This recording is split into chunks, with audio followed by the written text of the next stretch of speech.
Compass. But video में आगे बढ़ने से पहले अगर आपने अभी तक द वोगो कंपास को सब्सक्राइब नहीं किया है तो अभी कर लीजिए and don't forget to hit the bell icon ताकि आप कोई भी इंपॉर्टेंट नोटिफिकेशन मिस ना करें। अब विदाउट एनी फर्दर डू इस वीडियो को स्टार्ट करते हैं एंड सबसे पहले पॉइंटर पे चलते हैं which is how to reach Bhutan. Bhutan आप 3 से 4 रास्तों से पहुंच सकते हो बेसिकली। तो फर्स्ट ऑप्शन है फ्लाइट्स। तो इंडिया से पारो की अगर आप डायरेक्ट फ्लाइट करा रहे हो अप्रॉक्स 50,000 की पड़ती है एंड सिर्फ लिमिटेड एयरलाइंस है जो ये ट्रिप करवाती है एंड सिर्फ 2 एयरलाइन है जो दिल्ली टू पारो ट्रैवल करती है एंड इसकी टिकट आप नॉर्मली बुक नहीं कर सकते हैं जैसे हम अपना मेक माई ट्रिप या गो आई बीबो या किसी भी एजेंट के थ्रू जब करते हैं ऑनलाइन, ये हम नहीं कर सकते हैं। हमें ज़रूरत पड़ेगी या तो भूटान की एजेंट की या इंडियन एजेंट्स की जिनके पास ये एक्सेस होता है टू बुक दीज टिकट्स। तो मैं आपको एजेंट की सारी डिटेल अपने डिस्क्रिप्शन बॉक्स में दे दूंगी, आप उन भैया को कॉल कर सकते हैं, he can book the tickets for you. Second option है बाय रोड, जो फूशॉ लिंक करके एक जगह है जो मेन इंडिया एंड भूटान के बॉर्डर पे सिचुएटेड है, वहाँ तक आप ट्रैवल कर सकते हो। उसके लिए 2 रास्ते हैं, या तो आप पहले सिलीगुड़िया या बागडोगरा जो नियरेस्ट टाउन है 3.5 घंटे का डिस्टेंस है from the border to Siliguri और बागडोगरा, वहाँ तक ही आप ट्रेन ले सकते हैं वाया सिलीगुड़ी या आप फ्लाइट से पहुँच सकते हैं बागडोगरा एयरपोर्ट तक। इंडिया में आप किसी भी सिटी से अगर आप बागडोगरा आ रहे हैं 8 to 10,000 का नॉर्मल रेंज, अगर आप 1-2 महीने एडवांस में करा रहे हैं तो टिकट्स होंगी तो आप इजीली बागडोगरा एयरपोर्ट पहुंच सकते हैं या आप सिलीगुड़ी स्टेशन पहुंच सकते हैं। बहुत सारी ट्रेन जलपाईगुड़ी नाम से स्टेशन है वहाँ पर आती है, तो यहाँ से आप अपनी एक कैब ले सकते हैं। जैसे हमने एक इनोवा ले ली थी from the airport till the India Bhutan border, जो हमें 4,000 रुपीज़ की पड़ी थी इनोवा वन साइड की। तो हम लोग ने 4-5 लोगों ने शेयर कर लिया था तो वो स्प्लिट हो गया था पूरा कॉस्ट। तो आप इस तरह से इनोवा भी बुक कर सकते हैं। अगर आप कम लोग हो तो आप छोटी गाड़ी भी बुक कर सकते हो और आप बॉर्डर तक पहुँच सकते हो। अब हम बात करते हैं नेक्स्ट पॉइंट पे which is best time to visit Bhutan. So basically spring season जो होता है अप्रैल मई जून, ये बहुत ही ग्रीनरी होती है, बहुत सुंदर मौसम होता है, क्लियर स्काइज होते हैं। तो इस टाइम पे आप बेस्ट टाइम है अगर आप एक्सप्लोर करना चाहते हो। मौसम थोड़ा सा गर्म होता है कंपेरेटिवली बट बहुत ही सुंदर रहता है। उसके बाद यूजुअली जैसे हमारे बारिश का टाइम होता है वो होता है, तो अगर आपको मानसून वाला सीज़न पसंद है तो आप तब जा सकते हो। अगर आपको स्नो देखना है या वो ठंड विंटर एक्सपीरियंस करना है तो आप दिसंबर टू फेब वाले टाइम पे भी जा सकते हो। स्नोफॉल का प्रिडिक्शन बहुत ही वैरी करता है अगेन, तो आप प्रिडिक्शन देख के स्नोफॉल के हिसाब से भी जा सकते हो। ये 3 सीज़न है मेनली, बट स्प्रिंग बहुत ही इंपॉर्टेंट और बहुत ही अच्छा सीजन होता है जिसमें आपको जाना चाहिए। अब हम चलते हैं अपने नेक्स्ट पॉइंट पे which is documents required / visa to enter Bhutan. सबसे पहली चीज़, डॉक्यूमेंट्स में आपको पासपोर्ट चाहिए या आप वोटर ID कार्ड के साथ भी एंटर कर सकते हैं Bhutan. Yes, passport is not mandatory. And second, आपको वीज़ा की भी ज़रूरत नहीं है भूटान एंटर करने के लिए। तो quite easy and convenient way में आप भूटान इजीली पहुंच सकते हैं। अब चलते हैं अपने नेक्स्ट पॉइंट पे which is SDF charges. Basically sustainable development fee है जो भूटान चार्ज करता है पर day 1200 per person. This charge is little bit high in my opinion, but still अगर आप इसके पीछे का मोटिव देखेंगे कि why they are charging SDF, you will get to know that this is quite reasonable amount if you are already spending that much money to roam around Bhutan. अब हम चलते हैं नेक्स्ट पॉइंट पे विच इज गाइड। तो Feb 2023 के according you need a guide to enter Bhutan and वो आपके पूरे दिन, मतलब जो आपकी 4-5 दिन या जितने भी दिन की आइटनरी है उसके लिए आपके साथ होना चाहिए। गाइड की फीस थोड़ी सी वैरी करती है बिकॉज आप नेगोशिएट भी कर सकते हो। It will range somewhere around 1200 to 1500 per day and he will help you out with everything. हर जगह की पहली हिस्ट्री आपको जाननी है, जो भी आपको इन्फॉर्मेशन चाहिए, he will be there throughout your trip. And guide अगर आप बुक करना चाह रहे हैं तो मैंने एक ट्रैवलर ट्रेल्स करके कंपनी है, उनके साथ ये ट्रिप की थी। तो दोरजी भैया के थ्रू मैंने अपने गाइड को फाइंड किया था for our trip and I will highly recommend them. You can check out his details in the description box और you can see on the screen I have attached his name and details. आप उनकी website पे जा सकते हो, उनको call कर सकते हो and you can check and finalise your guide. But yes, it's very important right now, you need a guide. अब हम चलते हैं अपने नेक्स्ट पॉइंट पे which is currency exchange. So Bhutan की बेस्ट बात ये है कि आप अपने INR के अगर बिगर नोट्स है लाइक 100, 200, 500 और 2000, ये सारे नोट्स वहाँ पर वैलिड है।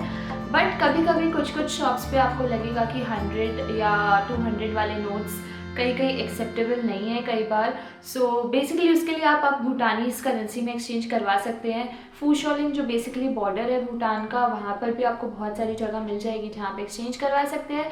नहीं तो आप प्रॉपर थिम्पू सिटी में जाकर आराम से करेंसी एक्सचेंज की मैं आपको शॉप्स के लिंक्स बता दूंगी, आप वहाँ पे जाके एक्सचेंज करवा सकते हैं। नहीं तो आप जिन गाइड भैया के साथ जा रहे हैं, अगर आप ट्रैवलर ट्रेल्स के साथ बुक करें तो वो भैया ही आपको हेल्प कर देते हैं करेंसी एक्सचेंज करने में। तो ये सारी चीज़ें बहुत ईजिली अवेलेबल है। सेकेंड है ATM। तो मैं बता दूं कि मोस्टली आपके मास्टर कार्ड्स जो होंगे वो वहाँ पे नहीं एक्सेप्टेबल होंगे। आप अपने कार्ड्स के पीछे पढ़ सकते हो कि not applicable in Nepal and Bhutan. तो मास्टर कार्ड्स वहाँ वैलिड नहीं होते हैं। वीज़ा एंड रुपे होते हैं, उनमें भी कुछ कुछ में कंडीशंस हो सकती है। तो आप ये पहले से बैंक से कंफर्म करके जाना, बिकॉज कई बार मैंने सुना है कि कई लोग स्टक हो गए हैं कि उनके कार्ड्स वहाँ वर्क नहीं कर रहे थे। तो कैश ज़रूर लेके जाना। न्यू ग्लोबल कार्ड जैसे कार्ड्स भी वैलिड नहीं है वहाँ पर। सो मेक श्योर अपनी करेंसी कैश ही लेके जाए, that would be the best. अब हम बात करते हैं नेक्स्ट पॉइंट पे, which is the internal transportation and the public transportation in Bhutan. So public transportation उतना रिलायबल नहीं है। अगर आप बॉर्डर से सिटी जाना चाहते हैं या एक सिटी से दूसरी सिटी जाना चाहते हैं, बहुत ज़्यादा आप डिपेंड नहीं हो सकते हो। So you end up to hire a private car और अ प्राइवेट बस। जैसे आप अपनी ट्रैवलर होते हैं उससे भी ज़्यादा कंफर्टेबल बसेस हम जिसमें ट्रैवल किए थे आप वो कर सकते हो। इनोवा की कोस्टल बसेस होती है। सो जैसे हमने तो बस कर ली थी because it was a group trip. आप अपनी प्राइवेट टैक्सीज भी कर सकते हो। इसके प्राइजेस कुछ वैरी करते हैं। जैसे अगर आप प्राइवेट कार लेते हो तो 4,000 to 5,000 rupees per day charges होते हैं। अगर आप बड़ी बसेस लेते हो तो 7,500 पर डे होता है। ये डिपेंड करता है, अलग अलग कंपनी के अलग चार्जेस होते हैं। बट मोस्टली अगर आप ट्रैवलर ट्रेन से भी अगर चाहते हो तो आपको इन चार्जेस में हो जाएगा पूरा। And I think that is the best option to explore, because बहुत सारी जगहें बहुत रिमोट लोकेशंस पे है।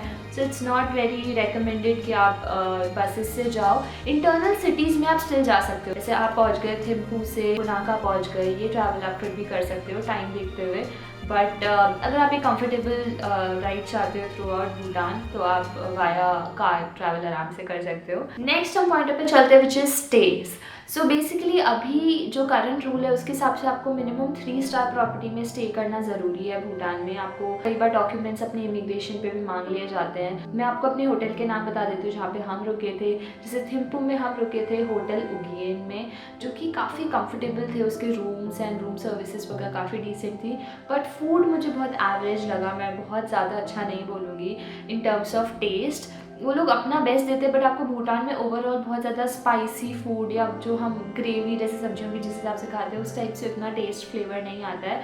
बट होटल का खाना मुझे डिसेंट लगा था। ब्रेकफास्ट ऑप्शंस भी डिसेंट थे उसके। नेक्स्ट हमने पुनाका में रुके थे होटल पेमा कार्पो में, जिसके रूम्स बहुत स्पेशियस थे, लाइक लिटरली बहुत बड़े बड़े रूम्स थे। एंड पीछे से व्यू बहुत अच्छा था क्योंकि फ्रंट व्यू में रिवर था, बैक व्यू में माउंटेन्स थे।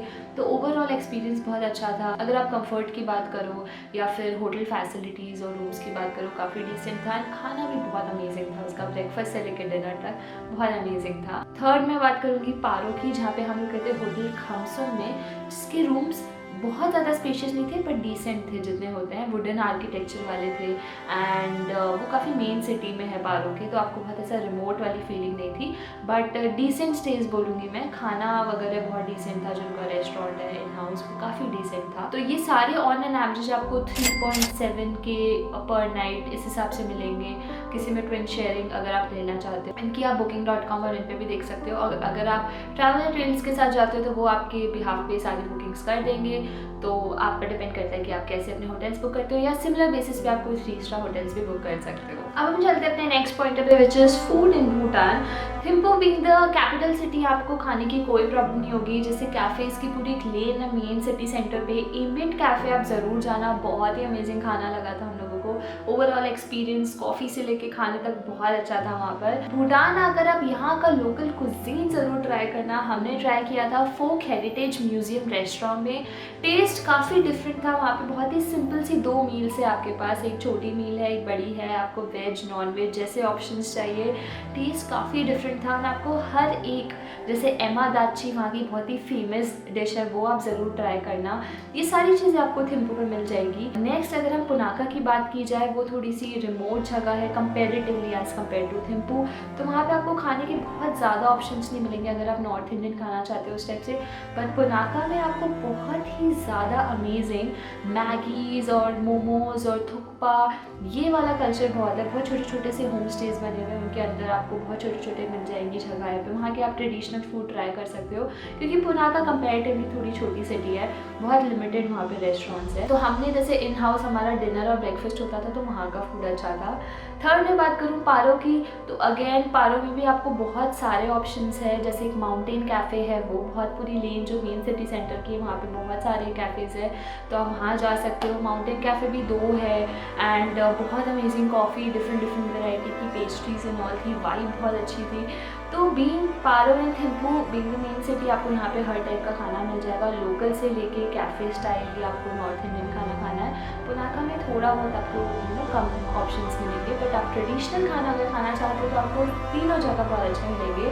कंपेरेटिवली यहाँ का फूड का टेस्ट थोड़ा ब्लैंड की तरफ ज़्यादा होता है, क्योंकि लोग स्पाइसेस थोड़े कम डालते हैं, तो आप वो वाले एक्सपेक्टेशंस लेके मत जाना। बट ओवरऑल बहुत अमेजिंग था। एक चीज़ मैं ज़रूर रेकमेंड करूँगी, जब आप सस्पेंशन ब्रिज जाते हो पुनाका के, जैसे ही आप सस्पेंशन ब्रिज क्रॉस करते हो, वहाँ पे बहुत सारे छोटे छोटे रेस्टोरेंट्स हैं, वहाँ पर आप ज़रूर ट्राई करना। वहाँ पर मोमोज़ बहुत ही अमेजिंग थे, अब तक के बेस्ट थे वो भूटान के। बट ये छोटी छोटी जगह हम मतलब वैसे लोकल फाइंडिंग्स में मिल पाती है, तो मैं आपको वो पक्का से रेकमेंड करूँगी, आप ज़रूर जाना। अब हम बात करते हैं नेक्स्ट सिम की, तो BT Bhutan telecom and Tashi Dilaik करके टेलीकॉम है, ये दोनों की आपको सिम अच्छी होती है, पर बीटी भूटान टेलीकॉम की बेटर होती है। और आप जैसे ही फूशानिंग पहुँचते हो बॉर्डर क्रॉस करके, वहाँ की बहुत सारी छोटी छोटी आपको शॉप्स मिलेगी, वहाँ से आप ले सकते हो सिम। हमने ली थी अप्रॉक्स 200 रुपीज़ की सिम थी, जिसमें 1 GB हमें नेट मिला था। तो कंपेरेटिवली नेट बहुत कम होता है यहाँ की सिम में, तो वाईफाई पे आप रिलाई कर सकते हो, होटल के वाईफाई काफ़ी डिसेंट होते हैं, तो आप उस बेसिस पे आप कर सकते हो। अब हम चलते हैं अपने नेक्स्ट पॉइंटर पे, विच इज़ आइटनरी। तो आइटनरी की बात करूँ तो जैसे हमने शुरू किया था इंडिया से बागडोगरा में, एंड बागडोगरा से हमें 3.5 आवर्स लगे थे टू रीच फूशोलिंग जो मेन बॉर्डर है। एंड यहाँ से हमारी जर्नी स्टार्ट हुई थी टूवर्ड्स थिम्पू, जो अगेन 5 to 5.5 आवर्स की ड्राइव है। तो आप पहुँच जाओगे फर्स्ट सिटी में। थिम्पू में हम लोग फर्स्ट डे ही पहुँच गए थे रात तक। ये काफ़ी लंबा और टायर्ड दिन था हमारे लिए, क्योंकि हमने सुबह से जर्नी शुरू की थी। हम एकदम रात को 12 बजे के आसपास थिम्पू पहुंचे थे, एंड बहुत ट्रैवल था back to back. Next day हमारा सिर्फ थिम्पू डे एक्सकर्शन था, जिसमें हमने सुबह सुबह बुद्धा दुर्मेना गए थे, फिर हमने वहाँ का पेपर फैक्ट्री देखा था, वहाँ का व्यू पॉइंट देखा था, एंड वहाँ पे हम रेस्टोरेंट में गए थे, ट्रेडिशनल खाना ट्राई किया था। पोस्ट ऑफिस गए थे, आप ज़रूर पोस्ट ऑफिस जाकर वहाँ पर पोस्ट कर सकते हैं टूवर्ड्स इंडिया, बहुत ही सस्ते मिले, 200 या 300 के थे। आप अपने पर्सनलाइज स्टैम्प्स बनवा सकते हैं, तो बहुत ही इंटरेस्टिंग चीज़ें थी वहाँ पर। एंट्री चार्जेस की बात की जाए तो हर जगह की ऑन एन एवरेज आपकी 1000 रुपीज़ एंट्री होती है। बहुत सारे टेम्पल्स है जहाँ आप जा सकते हैं, बहुत सारा स्कोप है जो आप थिम्पू में ओवरऑल कर सकते हैं। डे 1 वहीं पे हमने एंड कर दिया था इनविट कैफे जाने के बाद में। नेक्स्ट डे हम ट्रैवल किए थे फ्रॉम थिम्पू टू पुनाका, एंड रास्ते में हमने देखा था दोचुला पास। एंड ये जो पूरी जर्नी थी, ये 3 से 4 घंटा हमें अप्रॉक्स लग गया था पुनाका पहुंचने में। पुनाका में बहुत सारी जगहें हैं जो आप देख सकते हैं। हमने स्टार्ट किया था ट्रैक के साथ, जो हम ऊपर खमसुम यूले स्तूपा गए थे, वहाँ पर बहुत ही अमेजिंग नज़ारा था, वो बहुत ही अच्छा दिन गया हमारा। उसके बाद नेक्स्ट डे जो हमारा डे 4 था, तब हमने आसपास जो पुनाका का है एरिया वो कवर किया था, starting from the dzong. Punakha Dzong one of the most beautiful place and must recommended. Dzong के बाद हमने सस्पेंशन ब्रिज देखा था, फिर हम फर्टिलिटी टेम्पल गए थे, और हमने वो पूरा विलेज कवर किया था। ये हमारी पुनाका की आइटनरी थी, एंड पुनाका से हम आ गए थे फिर पारो, जो अगेन 4 से 5 घंटा आपको मिनिमम लग जाएगा वहाँ ट्रैवल करने का। तो ये दिन हमारी बैक टू बैक जर्नीज थी, पर ये हमारा डे 4 था। डे 5 फिर हम पारो में हमने सुबह सुबह हमारा टाइगर नेस्ट का ट्रैक किया था। तो टाइगर नेस्ट का ट्रैक आप पूरा एक दिन आराम से लेके चलो, क्योंकि अगर ऑन एन एवरेज में उसका डिफ़िकल्टी लेवल बताऊं तो मॉडरेट है, बहुत इजी नहीं है और बहुत हार्ड भी नहीं है। बीच बीच में स्टॉप्स है, बहुत ज़्यादा ऐसा स्टीप असेंड नहीं है, कभी स्टेयर्स है कभी सीधा है, बट स्टिल काफ़ी मॉडरेट लगा कंपेरेटिवली, क्योंकि मैं ग्रुप में गई थी तो मैंने ऑन एन एवरेज देखा सबको काफ़ी मॉडरेट लगा। पहुंचने में हमने सुबह 9 बजे का टारगेट रखा था निकलने का होटल से, तो हम 10 बजे के आसपास पहुंचे। हमने अपना ट्रैक स्टार्ट किया तो हम 1-2 बजे वहाँ पहुँचे, एंड 1 बजे से 2 बजे I guess tiger nest monastery के अंदर अलाउड नहीं होता है, तो आप थोड़ा सा टाइम उस हिसाब से एडजस्ट करके जाइएगा। मौसम बहुत जल्दी ख़राब हो जाता है। मतलब हम लोग जब वापस आ रहे थे बहुत ज़्यादा आंधी तूफान बारिश जैसा हो गया था, इसलिए वो लोग बोलते हैं कि थोड़ा जल्दी आप स्टार्ट करो ताकि आप एंड थोड़ा सा मतलब आप ऑन द वे हो जब 2-3 बज रहे हो। तो वापसी फिर कंपेरेटिवली ऑब्वियसली 2 घंटे में हम पूरा वापस आ गए थे, बट वो ओवरऑल हमारा पूरा दिन ले लिया था। शाम को होटल आके हमने रेस्ट किया था। देन हमने आसपास जो पूरा मार्केट है वहाँ पे आप शॉपिंग कर सकते हो एंड बहुत सारे कैफ़ेज़ है वो एक्सप्लोर किए थे। एंड पारो में और ज़्यादा कुछ नहीं था एक्सप्लोर करने के लिए। तो नेक्स्ट डे हम लोग पारो से जब सुबह निकले थे तो हमने वहाँ का एयरपोर्ट देखा था। वहीं से क्रॉस करते हुए एक कॉन्फ्लुएंस मिलता है रिवर का, वो देखते हुए फिर हम निकल गए थे टुवर्ड्स बागडोगरा अगेन। तो ये हमारी पूरी आइटनरी थी एंड वैसे बैक टू बैक रोज़ हमारा कहीं ना कहीं ट्रैवल था, but first and last day comparatively वो काफ़ी लंबा जर्नी था एंड बाकी बीच बीच में आपको 3-4 घंटा की रोज़ की ट्रैवल थी, तो आप इस हिसाब से ट्रैवल कर सकते हो। नेक्स्ट बात करते हैं शॉपिंग की। तो शॉपिंग आपको थिम्पू एंड पारो दोनों में मिल जाएगी बहुत अच्छे अगर आपको प्रोडक्ट्स चाहिए। थिम्पू में एक बहुत ही ट्रेडिशनल मार्केट लगता है, बहुत लंबी लेन है, वहाँ पे आपको वैरायटी बहुत ज़्यादा मिल जाएगी एंड कॉस्ट बहुत ज़्यादा हाई भी नहीं होगी तो लो भी नहीं होगी, बट एवरेज लगी। बट पारो में आपको शॉप्स बहुत ज़्यादा मिली, बट मुझे प्राइजेस और वैरायटी थोड़े से कंपेरेटिवली कम मिले। तो अगर आपको वहाँ के ट्रेडिशनल कुछ सामान लेने हैं तो ऐसे आप थिम्पू से भी ले सकते हो आराम से, नहीं तो आप पारो के लिए भी वेट कर सकते हो। थोड़ा बहुत आपको ज़्यादा बार्गेन का ऑप्शन यहाँ पे कम रहता है, तो वो पॉइंट आपको एक चीज़ ध्यान रखनी है। अदरवाइज़ पुनाका में बहुत ज़्यादा मुझे शॉपिंग के लिए दिखे नहीं, मतलब बहुत ही नॉर्मल छोटे छोटे शॉप्स थे। अदरवाइज़ आप यहाँ की लोकल चीज़ ट्राई कर सकते हो, बहुत फेमस है एंड बहुत अमेजिंग लगती है। ड्राइड चीज़ भी होती है, आप वो भी ट्राई कर सकते हो। ये सारी चीज़ें बहुत अमेजिंग थी। अब हम चलते वीडियो के लास्ट पॉइंट पे, which is the total trip का बजट। तो सबसे पहले मैं स्टार्ट करती हूँ फ्लाइट से। तो अगर आप बागडोगरा की देखोगे ऑन एन एवरेज आपको सिटी से 10 to 12K की पड़ जाएगी रिटर्न टिकट। अदरवाइज़ आप सिलीगुड़ी ट्रेन से भी आ सकते हो। एंड नेक्स्ट कॉस्ट जो मेन था वो है आपका from Bagdogra to border of India Bhutan, जो आपको 4000 रुपीज़ पड़ेगा इनोवा का वहाँ तक ट्रैवल करने के लिए। नेक्स्ट अगर मैं बात करूँ ट्रैवल इंश्योरेंस की तो 500 रुपीज़ पड़ जाएगा पर पर्सन। देन आता है आपका SDF कॉस्ट जो आपको 1200 रुपीज़ पर डे देना पड़ेगा। उसी के साथ साथ गाइड के चार्जेस वैरी करेंगे from 1200 to 1500 per day. And ये गाइड आपको नंबर ऑफ अगर 4 से 5 लोग हैं आप उनमें डिवाइड कर सकते हो बहुत ईजिली। स्टेज की अगर बात करूँ तो 3 to 4000 रुपीज़ आपको पर नाइट ईजिली पड़ जाएगा। ट्रांसपोर्टेशन की अगर बात की जाए तो बस आपको 7.5K पर डे, या फिर कार अगर आप लेते हो तो 4000 पर डे इतने की पड़ जाएगी। अगर मैं बात करूँ नेक्स्ट अपने एंट्री चार्जेस की तो मोस्टली आपकी जगहों की 1000 रुपीज़ ऑन एन एवरेज थी, बट अगर आप मेजर जगहों की ले लो तो 4 to 5000 आप एंट्री चार्जेस मिनिमम आपको रखना पड़ेगा। अगर आपको टाइगर नेस्ट जाना है वहाँ की 2000 रुपीज़ है, बुद्धा दरमैना की 1000 है, फर्टिलिटी टेम्पल की भी 1000 रुपीज़ है, तो ओवरऑल जोंग की भी 1000 है। तो अगर आप वर्दी पूछोगे तो मैं जोंग बोलूँगी आप पक्का जाना, बुद्धा दरमैना जाना और टाइगर नेस्ट मिनिमम आपको 5000 तो देना ही पड़ेगा। इसके साथ साथ बात करूँ नेक्स्ट आपकी सिम अराउंड 200 रुपीज़ की पड़ जाएगी। एंड अगर मैं बात करूँ फूड का तो होटल में यूजुअली फूड के चार्जेस भी इंक्लूडेड होते हैं, जैसे डिनर और ब्रेकफास्ट। अगर नहीं होते तो ऑन एन एवरेज आपको 2 to 3K पर डे आपका मोटा मोटी पड़ जाएगा। तो ओवरऑल अगर मैं बात करूँ तो ऑन एन एवरेज आपका इतना कॉस्ट तो पड़ ही जाएगा, एंड जिसमें आपका 7 डेज़ का पूरा ट्रिप होगा एंड स्टे भूटान में 5 नाइट्स का होगा, जिसमें थिम्पू हो गया 2 नाइट पारो हो गया, 1 नाइट आपका पुनाका में हो गया। एंड ये सारी ट्रिप मैंने वाया ट्रैवलर ट्रेल्स की थी, हैसल फ्री मेरी सारी ऑर्गेनाइजेशन हो गया था। तो अगर आप उस टाइप से ग्रुप ट्रिप में जाना चाहते हो या कस्टमाइज़ करवाना चाहते हो तो आप इनके साथ भी जा सकते हो easily. I hope this video was helpful to you. मैंने बहुत कोशिश करी है कि डिटेल्ड वे में आपको सारी मैं क्वेश्चंस का आंसर कर पाऊँ। अगर आपको अभी भी कोई डाउट है तो आप कमेंट सेक्शन में मुझसे पूछ सकते हो, मैं आपको ईजिली उन सब चीज़ों की रिप्लाई कर दूँगी, या आप मुझे इंस्टाग्राम पे भी DM कर सकते हो। मैंने बहुत सारी रील्स भी बना रखी है इंस्टाग्राम पे भूटान की, अगर वो डिटेल्स आपको हेल्पफुल हो। अब हम मिलते हैं अपने नेक्स्ट वीडियो में, तब तक के लिए don't forget to like share and subscribe, hit the bell icon, और हम मिलते हैं जल्दी। तब तक के लिए टेक केयर।